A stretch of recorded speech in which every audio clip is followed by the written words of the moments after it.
आपको क्या लगता है कि शेयर बाजार प्राइस से बढ़ता है या टाइम से? कभी कभी एक दिन में भारी उछाल आने के बाद भी शेयर महीनों तक नहीं चलता।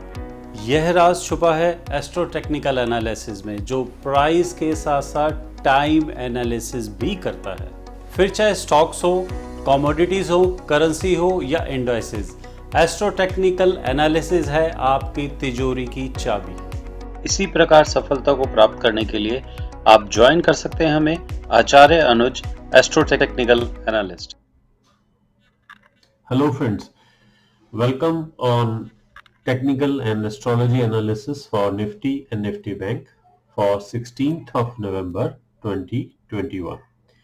आइए सबसे पहले सेशन को शुरू करने से पहले हम लोग जान लेते हैं कि हमने क्या कुछ सोचा था, कहा था बाजारों के बारे में और क्या कुछ बाजारों में आज हुआ।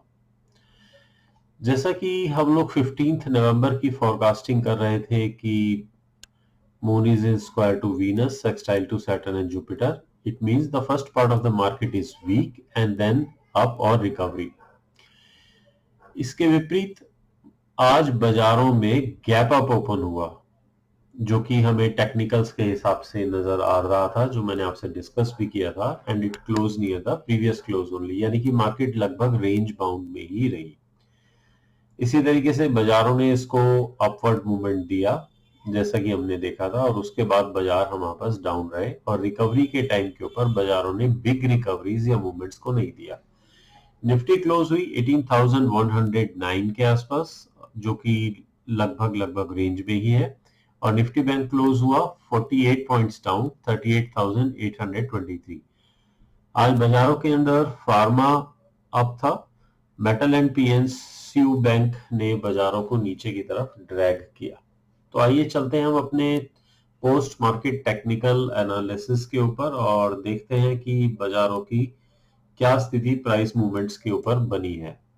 Let's start with Nifty 50।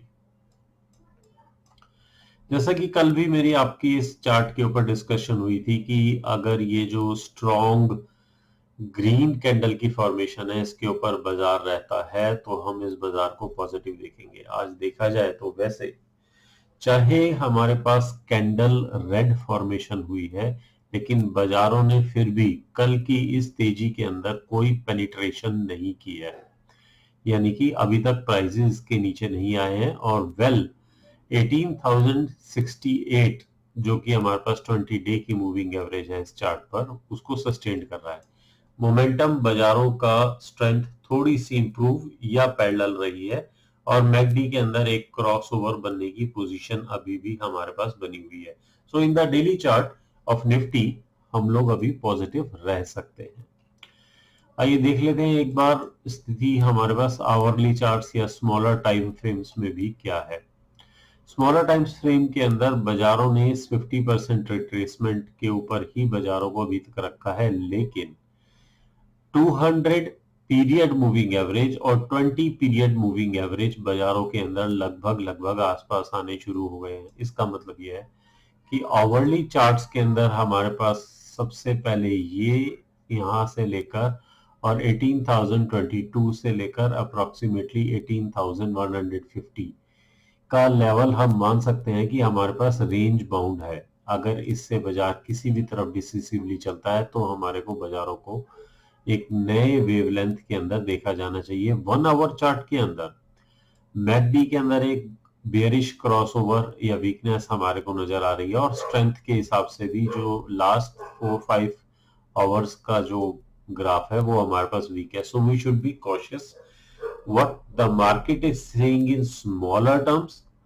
और इन द बिगर टर्म्स, यानी बाजारों में जो कुछ कहना शुरू हो चुका है क्या इसको ध्यान दिया जाना चाहिए या अभी 1 डे चार्ट्स के ऊपर ही हमारे को मैक्सिमम रहना चाहिए। मेरा ऐसा समझना है कि अगर हमारे पास किसी भी तरीके से 18,068 18,050 का लेवल क्रॉस करके बाजार नीचे चलता है, यानी कि कल बाजार अगर डिसिसिवली अपनी क्लोज और लो के नीचे आ जाता है तो बाजारों को नीचे ही देखा जाना चाहिए। Let's go for Nifty bank. Okay, Nifty bank के ऊपर ये लेवल्स मैंने आपसे पहले भी डिस्कस किए थे कि हम ये देख रहे थे कि यहाँ पर ये 8/1 एंगल को सस्टेन करके मार्केट अब चलने लगी है और आज इसने जो क्लोजिंग करी है, या इसकी लास्ट क्लोजिंग थी 38,871 और ये थी 38,823, यानी कि लगभग इस क्लोजिंग के ऊपर ही बाजारों को इसने क्लोज किया है। अगर किसी भी तरीके से कोई भी मूवमेंट कल बाजारों के अंदर इस प्राइस रेंज को काटना शुरू कर देती है नीचे की तरफ, तो बाजार दोबारा से मंदे या दोबारा से इस एंगल को टेस्ट करेंगे। अदरवाइज हमारे पास जो लेवल है वो बाजारों का लेवल 39,367 लेवल है या फिर 20 पीरियड मूविंग एवरेज है, but 20 period moving average is very very weak in bank Nifty. आइए 1 आवर चार्ट्स में भी एक बार देखने की कोशिश करते हैं कि 1 आवर चार्ट्स या स्मॉलर टाइम फ्रेम्स के अंदर कोई सिग्नल्स हमारे पास जनरेट होते हैं क्या। 20 period moving average, 200 period moving average और बाजारों की ये रेंज, यानी कि बाजार लगभग इस रेंज के अंदर कोई भी डिसीजन नहीं देने के लिए तैयार होंगे।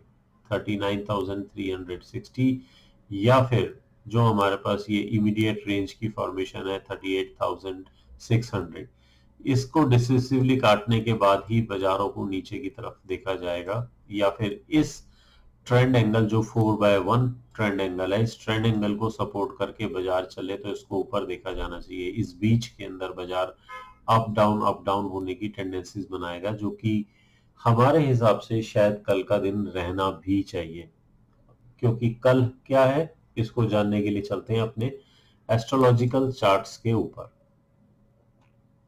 Today moon in Revati, today means 16th of November, Tuesday. Revati is Buddha Nakshatra, two tendency, two-wave market.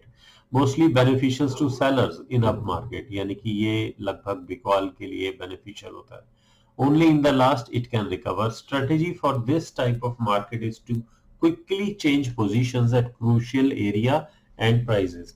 So जो day traders हैं उनको अपना position और location यानी कि एरिया जरूर देखना चाहिए और स्पेसिफिक सपोर्ट, स्पेसिफिक रेजिस्टेंसेस के क्रॉस होने के बाद ही उन्हें मार्केट के अंदर एंटर लेना चाहिए।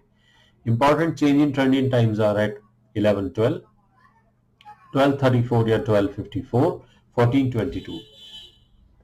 सपोर्ट्स या रेजिस्टेंस के ऊपर मेरी आपसे हर रोज चर्चा हो रही है। 18,152 या 18,150 क्रूशियल लेवल है, इसको सस्टेन या इसको क्रॉस करने के बाद ही निफ्टी के अंदर नेक्स्ट लेवल के ऊपर बात की जाएगी। And same is the case with Nifty bank, 38,800 के लेवल को क्रॉस होने के बाद ही। एस्ट्रोलॉजिकली नवंबर ओवरव्यू आपसे मेरा लगातार डिस्कस होता है कि किस तरीके से अपर ट्रेंड मार्केट्स के अंदर हमारे पास अभी फिलहाल ये डाउन मूवमेंट्स है जो 19th 20 चंद्र ग्रहण के समय तक हमारे पास रहने की उम्मीद है और वहां से हमें लगता है कि बाजारों को चलना चाहिए। 16th और 17th के अंदर एक और major astrological phenomena is also coming. सूर्य का वृश्चिक राशि के अंदर प्रवेश करना 17/11/2021 12:38। ये मोटा टेंडेंसी अगर हम देखें तो ये टेंडेंसीज के हिसाब से कुछ बाजार डाउन भी रहा, कुछ रेंज बाउंड भी रहा और अभी इसके अंदर एक डाउन ट्रेंड हमारे को 19th या 20 तक लगता है और फिर उसके बाद हमें लगता है कि बाजारों के अंदर वृश्चिक राशि के अंदर रिकवरी होनी चाहिए। लेकिन एक इंपॉर्टेंट पोजीशन और भी देखने वाली है और वो ये है कि सूर्य वृश्चिक राशि के अंदर है और वृश्चिक राशि का स्वामी सूर्य से 12वें है। एक बड़ी मंदी के घटने के संकेत भी बाजार के अंदर बने हुए हैं। So we must very cautious in dealing with the markets. आइए नेक्स्ट आगे चलते हैं, देखते हैं कि हमारे को क्या कुछ आज जानकारी मिल सकती है ट्रेड करने के लिए 16 नवंबर चंद्रमा के हिसाब से या साइक्लिकल पैटर्न्स के हिसाब से। साइक्लिकल पैटर्न्स के हिसाब से मेजर टेंडेंसीज हमारे पास बिगनिंग के अंदर लो की हैं और उसके बाद रिकवरीज की हैं। लेकिन मून पोजीशन जैसा मैंने आपको कहा था कि काफी ज्यादा अनसर्टेन बनाई हुई है। शुरू के अंदर बाजारों के अंदर मंदी भी है, तेजी भी है, मंदी भी है, तेजी भी है और फिर उसके बाद केवल एंड के ऊपर जाकर यानी लगभग 1 बजे के उपरांत जाकर बाजारों के अंदर एक कंफर्म्ड ट्रेंड बन सकता है ऊपर का। So these are the fluctuations which are having tomorrow on 16th of November. आइए फटाफट चलते हैं the most important part of our trade analysis that is buy side. Sun Pharma 813 से ऊपर एक कंडीशन डेवलप हुई है जो कि इसको बाय साइड की तरफ ले जा सकती है। Hero MotoCorp greater than 2720। आईएक्स के ऊपर, इंडियन एनर्जी एक्सचेंज के ऊपर मेरी आपसे लगातार बात हो रही है। Today its current market price it 812, so still I think it has a potential. Trent again is in my watch list. Sustaining current market price के ऊपर आपसे बात हुई थी और अभी इसका भाव 1157 है। बायोकॉन एक न्यू एंट्रेंट है, सस्टेनिंग 356, हमारे को इसके अंदर बाय देखना चाहिए। HDFC bank above 1569 we should be buying. MCX again more than 1946, current market price is 1970। Ipca lab आपसे बात हो रही है पिछले 2 दिनों से, ये अभी इस वहीं पर ही सस्टेन्ड है, रेंज बाउंड है, but in any case if it moves above 2220 then it is a good buy. Let's now move on to the sell side of the markets. Mahindra and Mahindra financials में आज दबाकर बिकवाली हुई है। अगर ये 186 को ब्रेक करता है तो we should be seller in it. Manappuram finance अगर 197 को ब्रेक करके नीचे चलता है then it is a sell. FSL less than 167 is a sell. Torrent Pharma less than 2785 and Lupin less than 931. So these are the buy side and sell side of our watch list. I would encourage everybody to please read my disclaimer, comment, like, share, subscribe to my channel, and yes, I have some stocks pending for analysis, but due to my bad throat I'm not doing it. I will be doing it tomorrow definitely. And please read this disclaimer, and thank you for watching.